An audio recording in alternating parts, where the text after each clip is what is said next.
All right. Good morning, Trent. How are you today? Good morning. I'm doing well. It's actually a great morning. Awesome. Awesome. I have been super impressed with you since the moment I met you. And I just want to get an opportunity for everyone in the Market Center to get to know you a little bit better. I Mhm. want to give them a little insight as to kind of how you have embraced all the kind of the highs and the lows of being in the real estate business and, hear a little bit more about your daily routine today because it's creating a lot of nurtures and people in your pipeline. And one of the things that I've been watching from afar is that you always have a really a happy attitude. You've got lots of energy, and you just have a super strong desire to learn and to become a better professional. So I just want everyone to see that. Tell us a little bit about you, if you don't mind. How'd you get to real estate? Yeah, sure. I'm actually a pretty young. I'd say I'm one of the younger individuals in the office. I'm still 22, actually turning 23 this month. So I was actually talking with one of my college buddies at the beginning of the year, end of December, and we were talking about just what our plans were with life. And at that point, I'm always been a very driven person, always been in sports, always been motivated, worked out, all that stuff, and knew that I was going to be successful somehow in life, but didn't know how. And I never found my path. I had 4 or 5 different majors in college. I just had no idea where it was going. Right. And he said he ever thought about getting into real estate. Funny enough, he's actually just took his real estate exam just yesterday, I think Tuesday, and so he got me in. He got me thinking about it, and so I started doing some research about real estate, about how it works, about agents, salaries, obviously, because I'm interested about money, and just what the general lifestyle is like. Because I've always known that I want to do something where I am in control, where I don't have like a normal 9 to 5, where I'm just bored every day, and something that's making me a lot of money. Yep. And I was like, wow, this checks like all of the boxes, like every single box of everything I'm looking for. Wow, this is an awesome industry. So I started doing research on how to be successful in real estate. And one of the biggest things it said was, I'm sure we're all aware of this, I think it's something around 80, some staggering amount of real estate agents always fail in their first year. And those that make it past those first year, most of those also fail. I think it's 9 out of 10 fail first year, and of those that get past the first year, 9 out of 10 also at some Yeah. point I've quitting. heard two different stats. I've heard that 85% of newly licensees will Mhm. not be in the business 18 months from now. Yeah, I some also like heard a stat that was 1 out of 10 newly licensed agents will be in the business 1 year later. So it's a mhm. little different stat. And then one out of those will be in the business 3 years later. Oh yeah, that's pretty much exactly the one I was going for, and I just knew that I didn't want that to be me. I don't want to start something, go full steam ahead, not make any money for years, and then just quit and not know where I'm at and be in the same boat that I was in now. So I looked up strenuously how to avoid that, and top 2 things it said: join a team, offer to work with someone for free, and learn from them, learn the habits and what a top producer does every day. And 3, coaching, get coaching. So I made sure to do all 3. I found out I was in a fraternity in college, so I went to one of my alumni who was a broker for Berkshire Hathaway, and I asked him, "Hey, I got free time. Who is one of your best top rising agents that needs that has room on his team, that needs someone who he'd be willing to have work for them for free?" Obviously, I'm sure everyone would have, And but they're like, he here's a copy of the entire roster, by the way. yeah, exactly. So he mentioned Dustin because Dustin was also an alum of my fraternity as well. He said he would love to have someone else join his team, but he mentioned that we don't have a budget for you though. And I said that's perfectly fine. I can work during the week and then make my money on the weekends. I had a job as a bartender and as a delivery driver, so I could make money. Just do it on the weekends and then learn during the weekdays. So I did that for a little while. Dustin hired me as his executive assistant. We eventually moved brokerages to Keller Williams, and that honestly changed everything too. Berkshire Hathaway was one thing. Keller Williams is a whole different animal. This office is just so supportive. It's all about coaching, training. It's very agent centric, which is something that I think really, really resonated with me and works well with me. Yeah. And when I found out productivity coaching was a thing, talked with Bill about it a little bit. Dustin also mentioned it, and everyone in the office mentioned that it was a possibility. And I was like, yeah, it's exactly what I need. I need someone to hold me accountable, make sure I'm doing what, because I mean, I'm an accountable person. I'm a diligent person, but everyone has their faults. And that one person just snap back and say, hey, like whenever you're in a bad situation, say, hey, don't look at it that way. Look at it this way. Don't do that. Do this. Someone to kind of guide me there, because I've always been in sports, always had coaches. That's something that I really drive for. So that was a no brainer decision for me. You know, I had to do it. It wasn't something that was a should I. It was a how soon can I? Right. You know. Yeah, you know, So we've seen a super amount of success in people that are involved in sports and people that are involved in the military. And that's not to say that those are the only two careers that you can get into real estate and be successful, but those people are looking for the routine, right? They're looking for some people to help them, and they're more than happy to help others.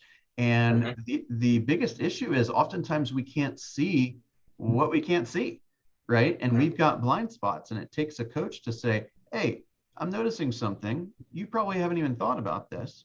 Why don't we approach that particular situation this way, or try that, and maybe we'll have some different results.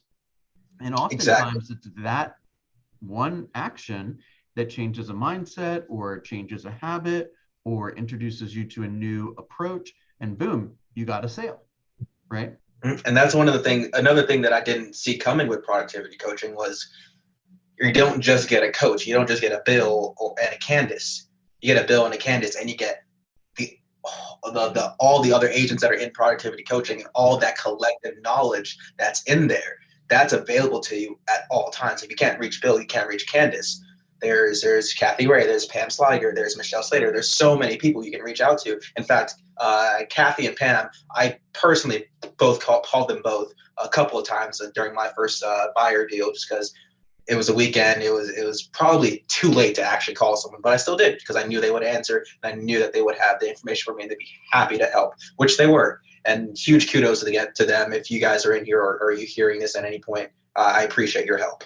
Thank you. Thank you for sharing. We've got some great leadership in this market center, and we've got one of the things that I love about this market center, like you suggested, is the culture, right? We've got a building full of people that want to help each other. Okay, so I've noticed a couple of additional things with you. You're always dressed for work, right? And I believe that psychologically helps you, you know, with confidence and being prepared, right? What if somebody says, yeah, I'm thinking about selling, come over right now. And you're like, oh, well, I got to get in the shower, right? Or you're just out the door, right? Exactly. I'm also noticing that many of the viewers now can see you got scripts everywhere. You've been brainstorming and highlighting things. And can you just speak to your routine and how that has impacted your success?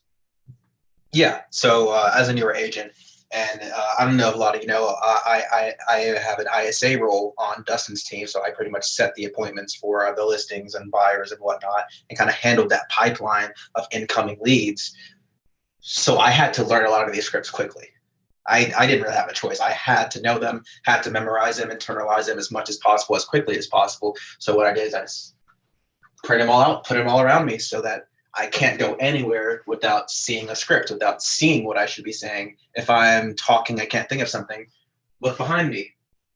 Oh yeah, hey, this, this objection handler or that objection handler, or what have you. So that's been really helpful. In terms of routine, getting to the office early, planning my day, role playing for 30 minutes, then calls for hours, and just staying focused. The key, like the day starts as soon as you wake up. Right. In my opinion, something I've noticed lately, the day starts as soon as you wake up. Every decision you make from the time you wake up until you get done prospecting, I think your whole time you should be thinking about lead generating and what you're going to do to generate leads that day. That's my personal opinion. And I feel like that helps a lot. Yeah, the only thing I might add to that is I might even suggest that the day starts the night before, right? Oh yeah, How much even rest do you better. get? Did you make your lunch the day before, right? Do you Yep, know what time you got to get out of bed? Are you all those prepared things to work exactly. out, right? All these kind of things, because you can either wake up, and have tons of energy and hop right out of bed and get going, Mhm. or you can just kind of loaf around all morning and you're wasting valuable time. And the people that you perhaps didn't get a chance to call were called by someone like yourself. Exactly, exactly. So just to go into routine, I'll pull up my schedule just to. I mean, obviously this is kind of extreme.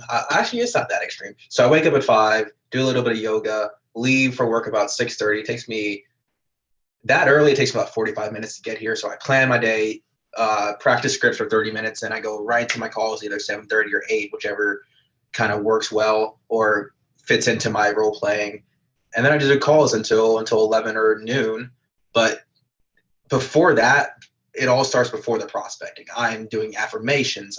I'm watching cold calling on YouTube, just other people doing it, and I'm just being hyper focused on memorizing and internalizing everything that's said, the matching the tonality, thinking of different things that I can say in different situations. Like I write down whenever I get an objection, I write it down and write down what I could have said, and then just hyper focus on that. And then next time, it's You're just natural.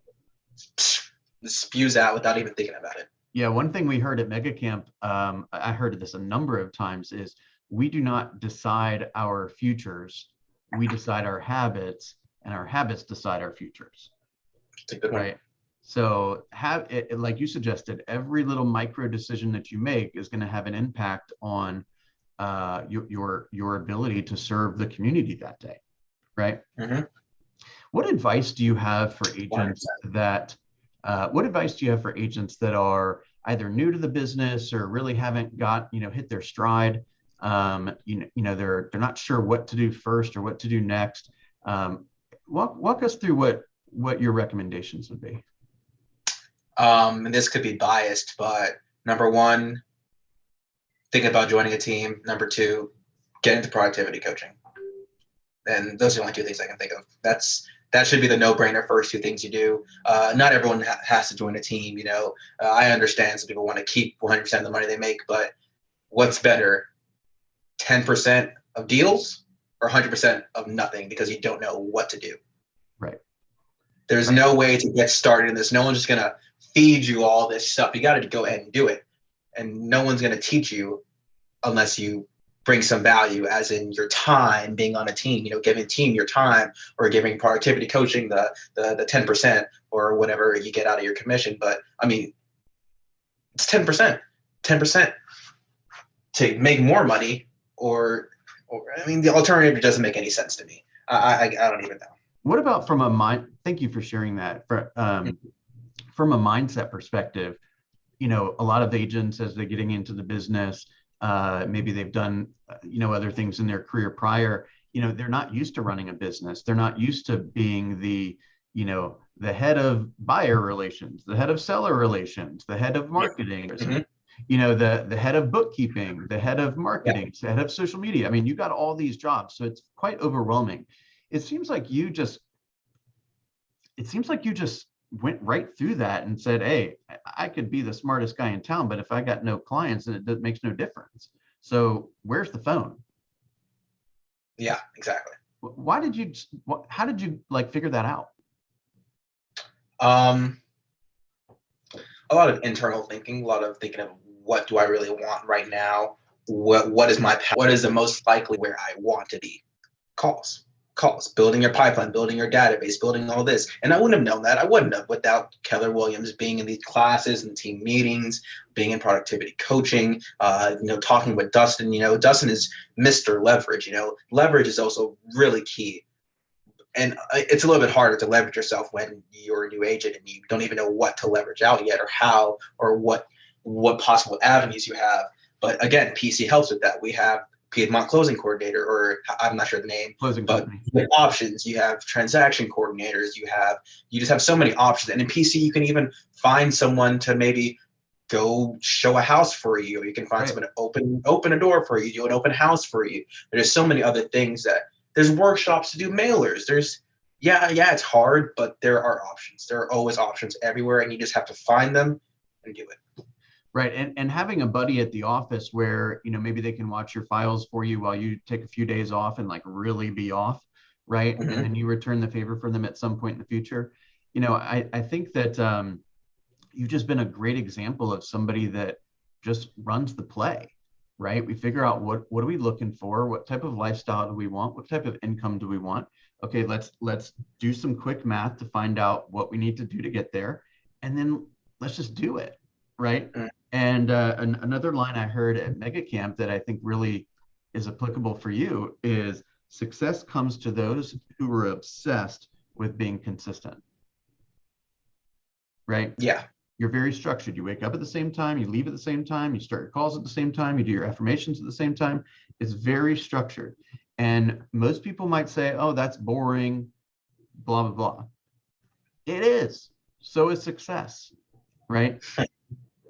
And another phrase that we've been talking about lately is, you know, life is going to be hard, right? You Yeah. just got to choose your hard. Your Yeah. hard can be, having a lot of files and a lot of things to do and a lot of people you're responsible for and projects everywhere you look and going here and going there. That's hard. But what else is hard is not having any clients and having stress about finances all the time, That's right? the hardest thing possible, if So you you ask just me. you just pick your hard, Yeah. right? But if you're stressed about that stuff, you're not going to be bringing your A game to work, and therefore you're most certainly not going to reach your potential, right? Mm-hmm. So, Very Trent, true. what can we expect from you? What is the Trent Paul's world going to look like in 5 years? In 5 years, you're probably going to see my signs all over town. Probably be a little bit annoyed. Not, I'm just kidding. 5 years, uh, just want to be a listing agent, selling 100 homes a year. That's my personal goal, and I know that's pretty quick, but Hey, I it can be done. It absolutely can be yeah, done. it There's can be people done. It doing it has to be every day. done. Like Aubrey says, success leaves clues. So my goal is to put myself in position in the rooms of people who have done that, do what they do, follow what they followed, listen to what they listened to, read what they read, and put myself in a position to do the same thing that they've done. I got to That's my tell you, goal. my friend, you are wise beyond your years. You impress me every day, and you come to work and you keep learning, and you have a great attitude, and you do the right thing, which I have every confidence you will. That Mm-hmm. stuff will absolutely happen, and quite frankly, it'll probably happen before you expect it to. So I just want to express my appreciation for you being in the group and helping others and being supportive and Mm-hmm. bringing your knowledge and energy. I'm very, very grateful for that. I Thank you appreciate for you, Bill. spending a few minutes with me today. Oh yeah, no problem. I mean, all the help you've given me, it's the least I could do. All right, very good. Have a great day. You too.